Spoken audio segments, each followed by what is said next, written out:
Wow, we just concluded an exciting round two for the FIDE Candidates Tournament 2022 edition. We're going to go through the odds for this round.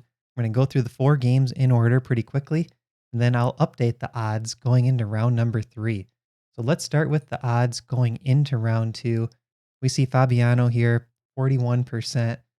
All the other players in the field are below 20%, with Nepomniachtchi in second. So both Caruana and Nepomniachtchi won their first round games. They are playing in this round. So this is going to be an exciting game to look at who can come out on top. So the first game to finish was Jan Christoph Duda with the white pieces against Ding Liren playing black. And what we see here is a king pawn opening that leads to kind of this closed Roy Lopez, or actually Joko Piano with the bishop on c4. We saw bishop on b5 last round. That was a Roy Lopez.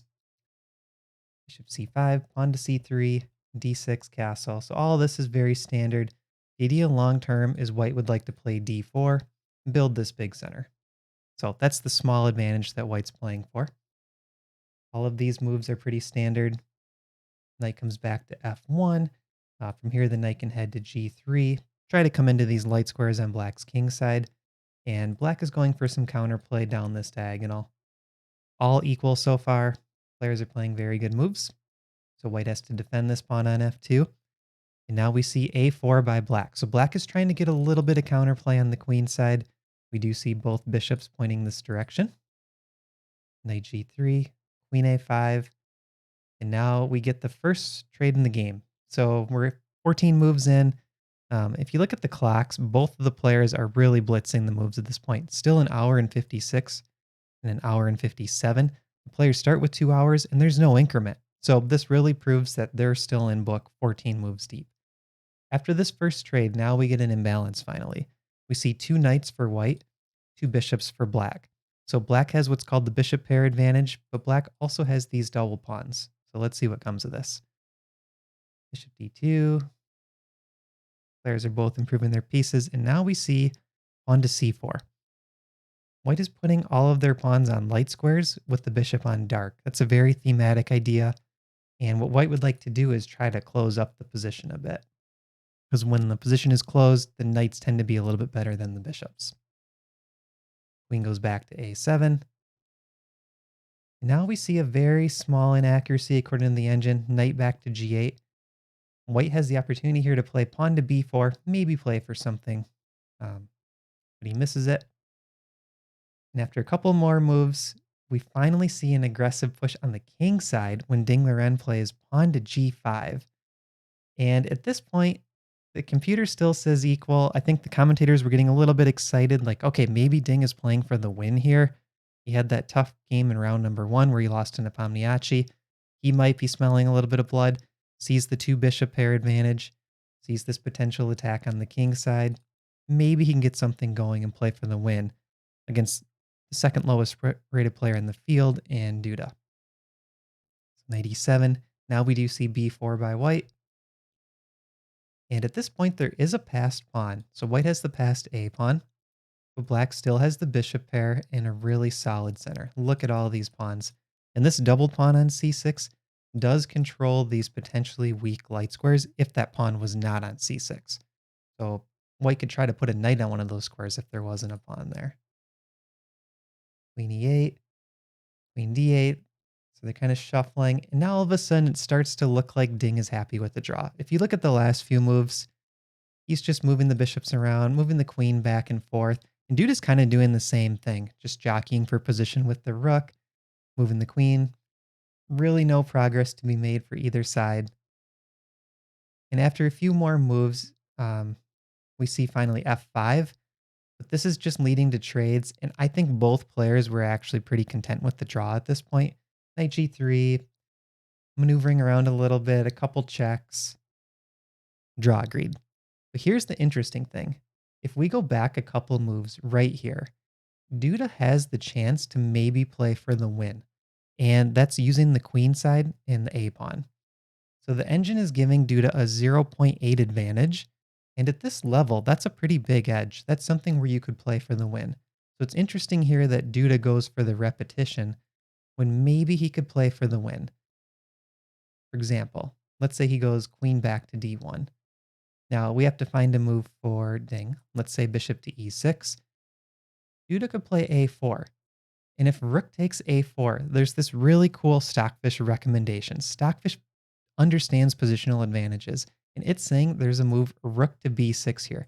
Actually just sacrificing the exchange to win the other rook back on a4, forcing this bishop to move. Now queen takes c6. And look what just happened. White's pieces are very active. Look at the rook, look at the queen. Blacks are kind of stuck over here on the king side. There's a weak pawn on d6 for black. This would be an interesting position. The knight's going to head to e4. Let's say bishop e7, knight e4. Duda had some chances maybe here to play for a win, but he agreed on the draw. He went with the repetition. So after this game, Duda has 2 draws in the tournament, 1 point, and Ding Liren has a loss and a draw, half a point. The next game to finish was the battle of the 2 leaders. So we see a double king pawn again. Nepomniachtchi's playing white, Caruana is playing black. Both these players won in the first game. And this is kind of like the theme of the tournament. We're seeing this opening quite a bit. Now it's another Joko piano with d3. Looks very similar. h6. And here we see b4 by Nepomniachtchi, playing a little bit differently than Duda did. The idea with b4 is oftentimes you want to tuck this bishop back on c2, and that just claims a little bit more space, because oftentimes you might see black play pawn to b5, so white's fighting for that space in advance. Now we see knight to g4 by Fabiano. Again, we see the f2 pawn, potential weakness in these Joko piano lines. White needs to defend it. Queen f6, queen e1, queen g7, knight back. And what I like about this position, Fabiano is playing pretty aggressively. This is kind of like what Hikaru did in round number 1 with the black pieces when Fabiano was playing white. Fabi's keeping this option open to pawn storm on the king side with the h and the g pawns that I have highlighted here. He's keeping this attacking potential. And this is something that Jan has to keep thinking about from the white perspective. If my opponent is ready to pawn push on the king side, how do I counteract that? And this can create some higher chances of mistakes for both sides. So seeing the 2 leaders play a position like this kind of gives us hope that we might see a decisive game and someone that's off to a 2-point lead. Knight g3, thematic. So we learned this last game. We're looking at it again. A g3 knight can target these light squares on black's king side. Knight back to e7, helping defend this square. On to d4, takes. So now we have this new imbalance. This was the first trade of the game, 15 moves in, and if we look at the clocks, Fabiano looks pretty comfortable here, only using 3.5 minutes so far. Nepomniachtchi has used close to 40 minutes. So I think Fabi is definitely better prepped in this line. d4, though, changes the nature of the position. And right here, there's an interesting line by the computer, bishop to b2. And if d takes c3, you can insert knight h5, hitting the queen. And white's controlling a lot of these squares on the long diagonal. If you look at this bishop on b2, this is the long diagonal. And after queen h8, white can actually take on c3, hitting the queen because it's defended by white's queen. This is a ton of play in the position, and black is up only 1 pawn. This would have been a cool line if Nepomniachtchi had found bishop to b2 right here. I think at that point, after bishop to b2, Caruana should probably not capture the pawn on c3. Instead, we see c takes d, and now white kind of has this big 4th rank pawn wall, and black has the kingside play and this potential long-term pressure against f2. So the position is approximately balanced according to the computer. Knight c6 and a rook left. And now we see knight takes d4. Fabi gains the pawn. So at this point, we have to start to think, okay, black is up a pawn. What kind of compensation does white have for that pawn?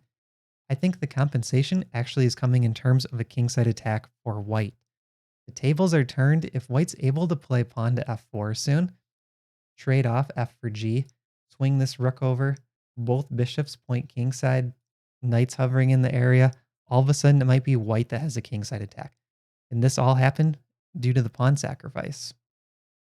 On h3, kicking the knight. knight e5, bishop back.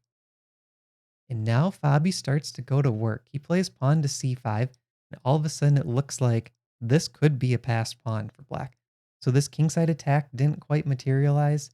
Black all of a sudden is going for this pawn storm down the middle of the board. Takes, bishop takes. So now we see 2 versus 1 on the queen side. That's a potential passed pawn for Fabi. That extra pawn could become a passed pawn, which will be very important long term. Rook to b3. This was kind of an interesting position. There was a chance here to just give up the exchange. The commentators mentioned this from chess.com stream. Queen to d1, for example, and after takes, takes, we see white has the bishop pair, both bishops pointing towards the black king. Very nice long diagonals. White pretty much has full compensation, even though black is up 3 points of material. That's 3 points of compensation. That's massive. This would have been a really cool line, and I think there would be good chances that one player would be able to play for a win here. Rook to b3 was played, pawn to b5, good move by Fabi, knight f5. So now we see this kind of monster knight on f5. Look at all these squares in black's camp that it's attacking. Black doesn't want to allow that knight to stay there too long. So at some point here, black should take f5. Computer's saying you should just snap that knight off right away. Give white the bishop pair, but you get rid of that monster knight, and you're still up a pawn long term. Queen f6 was played, king h2. This is getting the king off of the diagonal, maybe preparing to play f4 still. Now Fabi grabs a second pawn with a tempo on the rook. We see Nepo bring this rook over to the king side, getting ready to attack. King h7, queen d1. Both sides are trying to improve their pieces. And now finally, bishop takes f5. Great move according to chess.com. Great move according to Stockfish. This removes the strongest white piece on the board. That knight on f5 for white was causing a lot of issues. This is a really good strategic decision, and it's been there for a few moves, but Fabi was a bit afraid to play it. Now he finally plays it. And at this point, black actually has some decent winning chances. Rook a to b8. Now we see there's the 2 extra pawns, even though they're stacked on the a file, and this bishop is doing a good job blocking them. White can't easily win those pawns back. So those pawns are always going to be there, and that's going to be the chance for Fabiano to play for the win. Queen h5, rook g8, another great move by Fabi. We're 29 moves in with about 22 to 24 minutes for these players. They have 11 moves to go, so about 2 minutes per move. Bishop to b2. This was a mistake by Nepomniachtchi. This was a huge chance for Fabi. And if you look at his clock, he had 22 minutes, 31 seconds. He ends up playing the second best move, rook g to e8. This holds a slight advantage for black. There is a move here that's a crushing blow that gives black a 3-point advantage. Rook takes b2. Exchange sacrifice again comes back to play. After rook takes b2, we can play a3, kicking this rook. And the idea is after the rook moves, there's bishop takes f2 in the end. And look at all of these weak dark squares now around the white king. The knight's hovering on e5, and black's king is sitting pretty solid here with these 3 passed pawns in the middle of the board and on the queen side. So big opportunity there. Fabiano missed it, played rook g to e8. And I know it's easy with the engine to say they miss things left and right, but I just like pointing that out. You know, when one side had the chance to play for the win, there's always that psychological factor in the future where Nepo's going to be thinking, well, I didn't really have many chances to play for the win, but Fabiano did. So even if it ends up in a draw, one side had more winning chances. Rook to e8, bishop c1, rook g8, bishop b2. He had the chance to play it again, but they repeat. Draw agreed. So after 2 rounds, both of these players are sitting on 1.5 out of 2. All right, going into the third game, we have Richard Rapport with the white pieces, Alireza Firouzja with the black pieces. This one we get a Sicilian.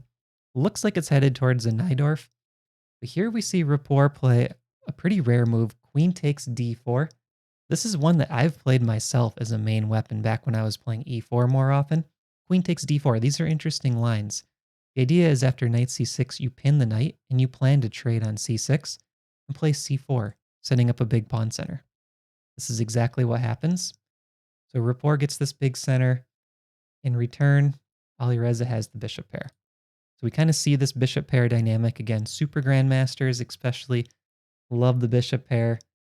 This is coming up game after game. So it's something for you guys to kind of learn from how to play with these bishops. All right, so I'm going to fast forward a bit. The players are all playing very solid moves at this point. Queen trade happens. So now we reach this endgame. Still a bishop pair for black. Everything is pretty much even. Coming up here, we're going to see some slip-ups by Alireza. So starting right around here, things start to go a bit south for black. He plays knight out to h4. The idea is he's poking at g2, trying to maybe provoke a weakness. But what he should do here is play a move like rook to b8 probably. And if knight takes b4, he can get this rook into the game with either rook takes or pawn takes. And this rook is backing up that pawn. After knight h4, Rapport finds the correct move, knight takes b4. Eliminating the bishop pair. Takes this knight back. And now all of a sudden, white just has a slight advantage because the weakest pawns on the board are black's queenside pawns. So oftentimes in these endgames, you want to look for what are the weakest pawns on the board, see if you can target them. The weakest pawn is going to end up being c6 after the next move. a3 takes, takes. c6 is the weakest pawn on the board. Rook b to a8. And at this point, rook a to c3 is the top move. So bring this rook over, double up on the c pawn. Knight c4 was played. This gives some small chances for black to kind of just equalize the position. But I think it had good practical chances because as we'll see coming up, this bishop against knight imbalance is tricky for black. So engine right now is saying dead equal. But look what happens coming up. I'm going to kind of fast forward a bit. This is a very long game. And then we see this trade on d4. So just backing up a couple moves. Knight to d4 check. Firouzja says, okay, I'm okay with this trade. Knight for bishop. Takes, takes. King d2. And at this point, the game is about equal. The problem is for black. We are not computers. Alireza is not a supercomputer, even though sometimes he plays like one. This pawn on c6 and this pawn on d4 are both huge headaches for Alireza. He's stuck playing a passive defense, and Rapport is playing offense with good winning chances. The problem now is Alireza doesn't want to just sit back and wait and play so passively. He has 9 minutes on the clock to make 8 moves with no increment. Rapport has 19 minutes. He decides, let's play actively. Oftentimes in the endgames, you really want your rooks active. Active defense is the best way to play. This was too active, and it actually gave really good winning chances to Rapport. The computer's saying +6. So what's going to happen after rook takes c6? Rapport is going to double his rooks on the 7th and go after this black king. And it's up to Firouzja to try to very quickly come over here, scoop up kingside pawns, check the king, and then use this pawn to quickly come down the board without getting checkmated over here by the 2 white rooks. So this is a huge advantage for white. So white doubles on the 7th. Great move. Rook takes h2 check. And now the king safely tucks here. And the problem for black is he's just kind of a move short. If this pawn were already on d3, after the check, the king would have to go to the first rank. And then we would see d2, rook h1 check, and black's ready to make a queen. But black is just a move short. King sits on d3, g6, and now we see e5, a very good move, creating this new pass pawn. There's one sitting on b2, but that pawn's pretty slow. This pass pawn, really close to queening. After takes, f takes, check, the king moves up. This is the first moment where Rapport just lets his big advantage slip a little bit. What he should do is play king back to d2, but it's really not obvious. The other way to play it is rook to g7 check, king h8, and rook to d7, offering this trade to rook so the king can come up here and guide this pawn up the board. That's probably the cleanest way to play it. Check the black king, go rook d7, and then use your king to win the d pawn. He plays king e4, still a very large advantage for white. Rook takes g3, we see a check, scoops up a pawn, king f4, good move, so attacking this rook. And this king eventually wants to march up the board and help usher that e pawn up the board with it.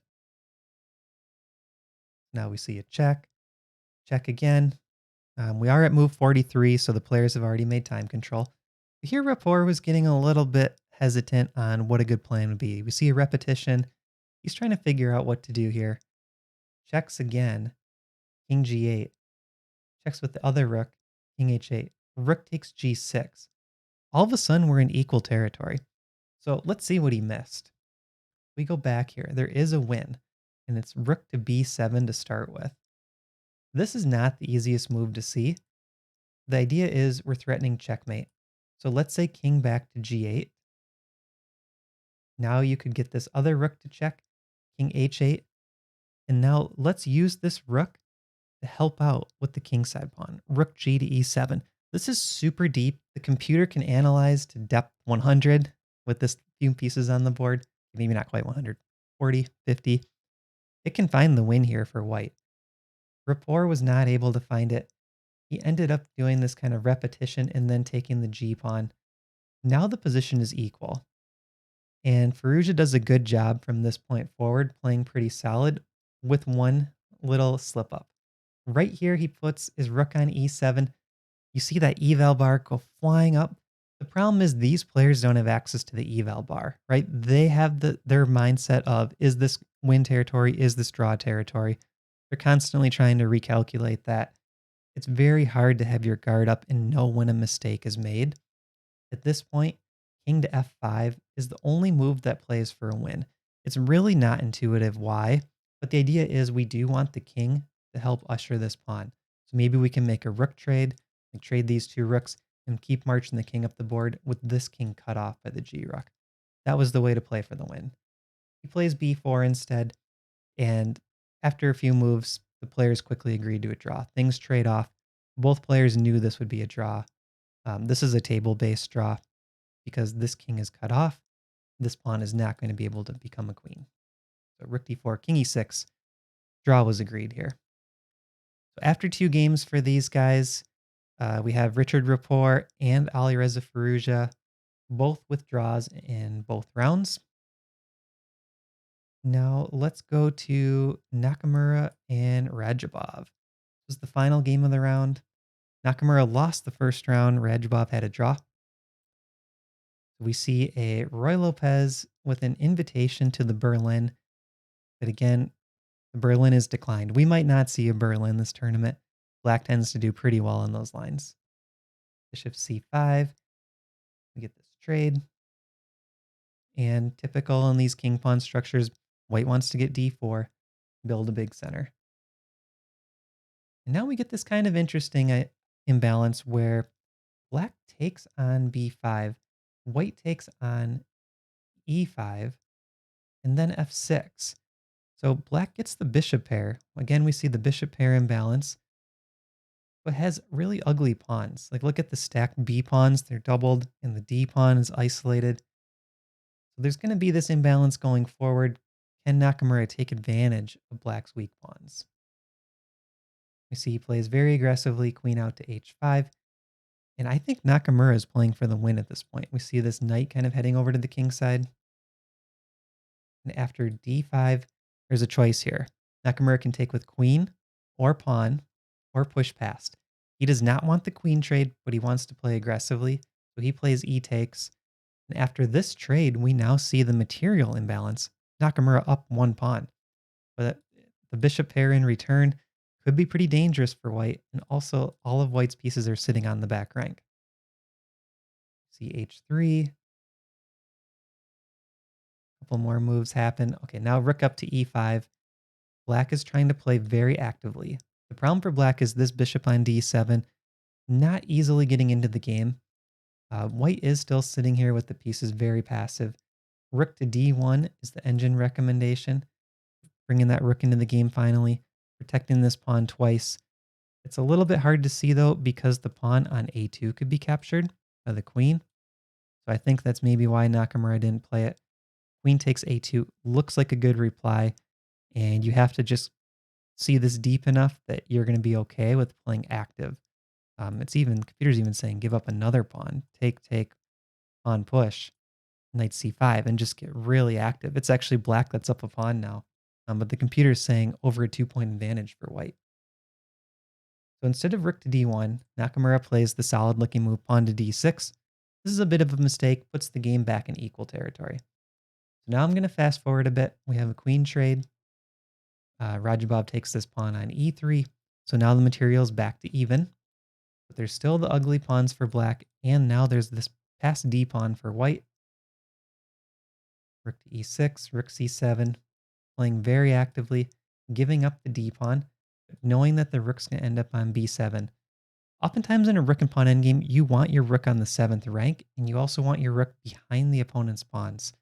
So this rook on b7 is really well placed. This is one of those positions where it's dangerous looking at just the computer eval. Computer says 0.00. It knows with best play, this is a draw. But with the human perspective, black's a little bit uncomfortable here. It's like the Ali Reza game where he was stuck playing passive defense in a rook and pawn endgame. That's how Radjabov feels here. This is a defensive position. The knight on f3 defends this d2 square, so this rook cannot come down easily to the 2nd rank. This bishop is being attacked, so the rook is also tied down to the defense of the bishop. It's a very passive position for black. So we see a6. Now I'm going to fast forward a little bit. We have another long game on our hands. g5, g3. So Nakamura is playing very solid, bringing his king up to the middle. This all makes sense. Kind of trying to provoke some weaknesses in black's camp. Rook c7, rook d5. This is the first mistake for black from this passive endgame. The problem with rook d5 is now if you look at black's position, all of the main targets are on the 6th rank. So what Radjabov is trying to do here is play actively. Rook d5, rook to e5, checking the king and maybe getting the rook into white's position through the e file.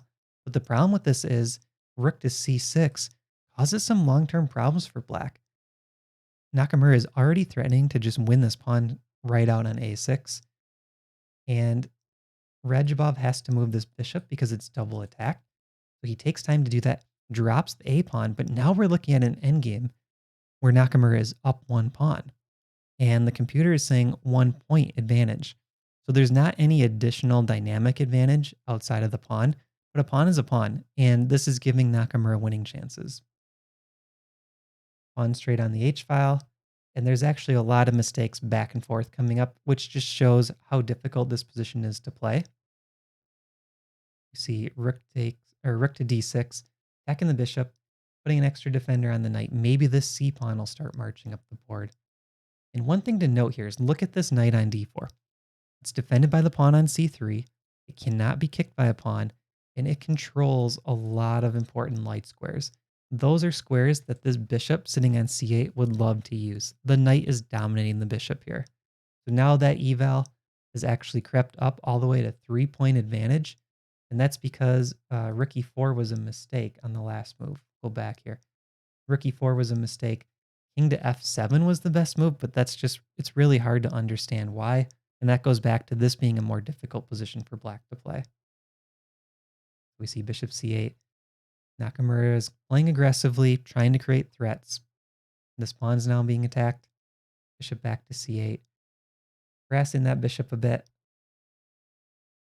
We'll get to the next interesting moment. There's a lot of movement. And the commentators were saying Nakamura was probably playing for the clock a little bit. Radjabov has 34 minutes. Naka has 40. They don't get their increment until move 60. They're at move 49. So it's 11 moves to make, about 3 minutes a move. And finally here we see rook e4. A little bit of a mistake by black. Rook d5. But at this point, Nakamura slips and plays a3. The best plan is rook c4, rook c5, excuse me, and pawn to c4, trying to make that c pawn a pass pawn. Use that to win the game. a3 was played. So now we sit in this kind of slight advantage white territory. Finally, these two pawns trade off. This is something that Nakamura has kind of had the chance to play for most of the game, trading off this b pawn for the h pawn. We get 3 pawns on the queen side for white, 2 pawns on the king side for black. Can Nakamura grind this out to a win? The eval is only 0.7, so at this point it doesn't look likely, but he's going to try his best. Knight d4, centralizing that knight again. Pawn to c4, rook check. Now, very natural looking move, bishop to f7. This move really highlights how deep this endgame is. Um, I think Nakamura understood all of the winning chances and all of the potential pitfalls for black. There's a lot of moves that could be mistakes in the black position. The only good move here for black is rook to c3. It's very hard to understand why. If rook to d8, king to f7. Instead, he plays bishop to f7. This was a huge mistake according to the computer. After rook to d8, now the eval's 3.5, and the only good move is rook to e3, trying to bring the rook back to e5. So I think the issue for black is with the rook on d8 for white, it's doing a good job kind of eyeing the back rank, watching the black king. This knight is also guarding these squares, and there's potential discovered attacks on this rook. So the king has to be careful not to get checked, where rook can capture rook on the next move. And this c-pawn is just marching right up the board. So a move that black would love to play here, rook to c3. Let's get behind that pass pawn. But now the a-pawn can march up the board. So it's getting really uncomfortable for black. How does black stop all three of these queenside pawns? And black's kingside pawns appear to be stuck at this moment. He plays rook to d1. Nakamura sat up in his chair. He knew that he was about to play for the win, and he whips out pawn to a4. And we see 4 minutes for Radjabov, 19 for Nakamura. The time management for Radjabov was talked about going into this event. He plays very slowly. Even in games without increment, he will let his clock get extremely low. We're at move 59. So these last couple moves, he was trying to get to move 60, trying to get that increment, and he made 2 mistakes in a row. Bishop to f7 and rook to d1. He didn't have the time to figure those moves out. Now after rook h1 check, king g3, h4, we finally reach move 60, but it's too late for Radjabov. This position is winning for white. So the question now is, can Naka convert it? Plays king to g2. We see that engine bar dip. King f4, king f2 are both supposedly better. This is hard to understand though. I think the position is still winning territory for human players because it's just so difficult to figure out the best moves. Rook to b1, according to the computer, holds the position for black. It's right around a 1-point advantage. He instead plays rook to c1. Now we see a5 marching up the board, and this is great technique by Hikaru. He allows that h-pawn to get all the way up here, takes the bishop, and then he's able to check this king around and use the knight to blockade the queening square, knowing that he still has 3 queenside pawns. Nakamura is a really strong endgame player too, by the way. So Radjabov gets the b-pawn. If you look at the computer eval, it's actually saying +10 advantage here. Pawn to a6, pawn to a7. It's 1 square from queening. So all Nakamura has to do is figure out, how can I encourage that pawn to go up 1 more square? And he has the knight coming in to help. At this point, we see resignation. The problem is this knight can come here, the rook can move up, queen's going to happen, and black's pawns aren't able to create any counterplay. So Radjabov resigns. Nakamura gets a win, gets back on the scoreboard, 1 win, 1 loss. Now let's see the update for the odds. We see Caruana moves up maybe 1%. He's right around 43% to win. This is because there are less games for his opponents to catch back up. So that increases his odds very slightly. And then if we look down here, Nepomniachtchi kind of stays even, right around the 15% range. Firouzja stays even, around 13%. And Nakamura, but the loss went down here. The win bounces back. So he's sitting right around 12%. It's still lower odds in the beginning of the tournament. And that's because we have a leader who's a full game ahead of Nakamura, right? So he has 1 extra win, +1. Nakamura is on equal score. Dingleren, just drop very slightly because he has less chances to catch back up. Radjabov, we see, drops all the way down here to 2%. So he has a -1 score so far, half out of 2. That's going to be really hard for him to come back. He's the lowest rated player in the field. Duda and Rapport, 2 draws so far, both kind of sitting around that 4 or 5% mark. So that's your round 2 recap. We will be back tomorrow with a recap of round number 3. See you then.